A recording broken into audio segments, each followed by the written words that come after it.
détenus actuellement soient relâchés. Avant de finir, mesdames et messieurs, je vous fais un petit point de ce qui se passe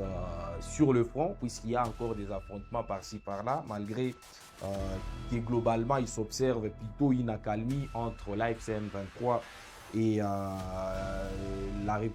les forces armées de la République démocratique du Congo. On nous a signalé un accrochage entre l'AFC M23 et les Wazalendo dans les Calais, un accrochage qui aurait, selon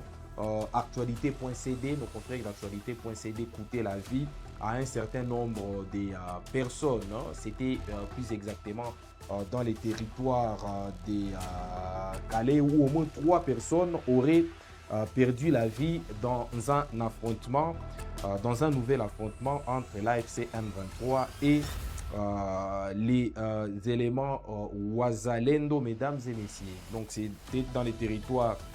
des Calais, plus exactement dans la localité de Boungé, où, je le rappelle une nouvelle fois de plus, 3 personnes ont perdu la vie dans ces affrontements meurtriers qui ont opposé l'AFC M23 aux éléments Wazalendo qui continuent de mener des attaques sporadiques sur les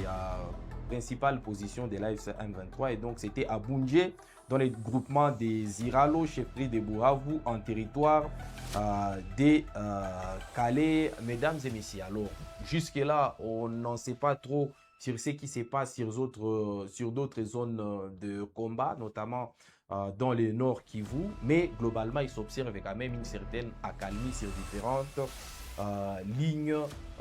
de front. On se retrouve donc prochainement, mesdames et messieurs, pour continuer d'explorer ces sujets liés au conflit armé entre l'AFC M23 et le gouvernement congolais, mais également avec en perspective un 10e round des négociations qui devrait une nouvelle fois de plus se tenir à Montreux, faute de logistique à Doha, mesdames et messieurs. On se retrouve donc après pour évoquer d'autres sujets d'actualité toujours liés à cette épineuse question liée à la crise à l'est de la République démocratique du Congo.